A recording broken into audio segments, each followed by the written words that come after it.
భోగాపురం అంతర్జాతీయ విమానాశ్రయంపై వార్తా వ్యాఖ్య మీరిప్పుడు వింటారు.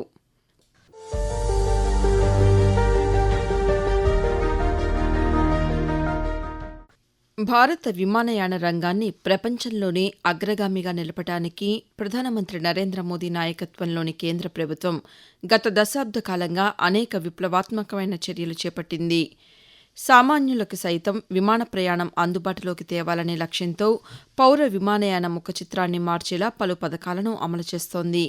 దేశంలోని చిన్న నగరాలకు సైతం విమాన ప్రయాణాన్ని సరసమైన ధరల్లోకి తీసుకువచ్చే ఉద్దేశంతో 2016లో ప్రారంభించబడిన ఉడాన్ పథకం ద్వారా ఇప్పటివరకు 670కి పైగా మార్గాల్లో విమాన సేవలు ప్రారంభమయ్యాయి. సుమారు 95 విమానాశ్రయాలను కొత్తగా అనుసంధానించారు. భవిష్యత్తు అవసరాలను దృష్టిలో ఉంచుకుని రాబోయే 10 ఏళ్లలో మౌలిక సదుపాయాల కల్పన కోసం 29,000 కోట్ల రూపాయల బడ్జెట్తో ఇటీవల ఉడాన్ 2వ దశకు కూడా కేంద్ర ప్రభుత్వం ఆమోదం తెలిపింది.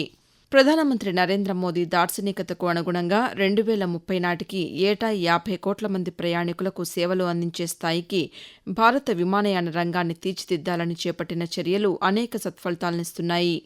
2014 నాటికి దేశంలో కేవలం 74 విమానాశ్రయాలు మాత్రమే ఉండగా 2024 నాటికి ఆ సంఖ్యను 159కి పైగా చేర్చారు. అంటే 10 ఏళ్ల వ్యవధిలోనే విమానాశ్రయాల సంఖ్య రెట్టింపు పైనే పెరిగింది. రాబోయే 5 ఏళ్లలో మరో 50 విమానాశ్రయాలను అభివృద్ది చేయాలని కేంద్ర ప్రభుత్వం లక్ష్యంగా పెట్టుకుంది. ఇందులో భాగంగా ఆంధ్రప్రదేశ్లోని విజయనగరం జిల్లా భోగాపురంలో నిర్మించిన అల్లూరి సీతారామరాజు అంతర్జాతీయ విమానాశ్రయాన్ని ప్రధానమంత్రి నరేంద్ర మోదీ ఆగస్టు 1న ప్రారంభించనున్నారు. ఉత్తరాంధ్ర ప్రాంతాల అభివృద్దిని వేగవంతం చేసేందుకు సుమారు 2,200 ఎకరాల వైశాల్యంలో దాదాపు 4,700 కోట్ల రూపాయల వ్యయంతో ఈ విమానాశ్రయాన్ని నిర్మించారు. ఎయిర్ బస్ A380, బోయింగ్ 747, 777 వంటి భారీ అంతర్జాతీయ విమానాలు సులభంగా ల్యాండ్ అయ్యే విధంగా 3,800 మీటర్ల పొడవైన రన్వే నిర్మించబడింది. మొదటి దశలో ఏటా 60 లక్షల మంది ప్రయాణికులకు సేవలు అందించేలా భవిష్యత్తు అవసరాలకు అనుగుణంగా ప్రయాణికుల సంఖ్యను 4 కోట్లకు పెంచేందుకు వీలుగా కార్యాచరణ ప్రణాళిక రూపొందించారు.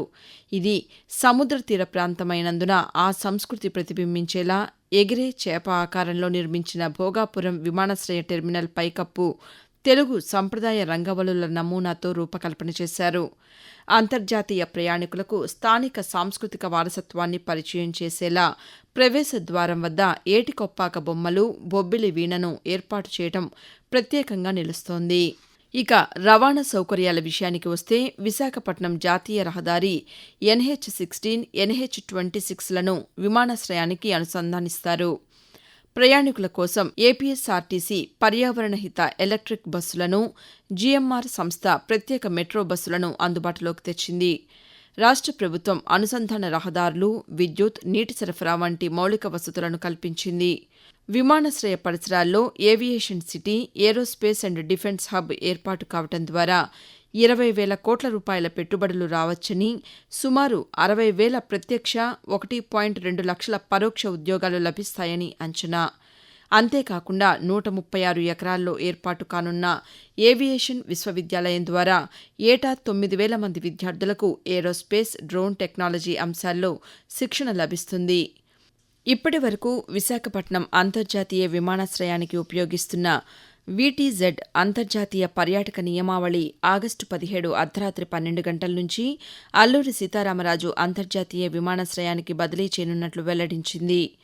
మెరుగైన విమాన అనుసంధానం లభించడం వల్ల ఈ ప్రాంతంలో పర్యాటక రంగం కొత్త పుంతలు తొక్కడమే కాకుండా భారీగా పారిశ్రామిక పెట్టుబడులు వచ్చేందుకు, ఆర్థిక కార్యకలాపాలు వేగవంతమయ్యేందుకు ఒక ప్రధాన వనరుగా పనిచేయనుంది అనడంలో ఎటువంటి సందేహం లేదు. అల్లూరి సీతారామరాజు అంతర్జాతీయ విమానాశ్రయ ప్రారంభోత్సవం ఆంధ్రప్రదేశ్ అభివృద్ది దిశలో ఒక చారిత్రక మైలురాయిగా నిలుస్తుంది.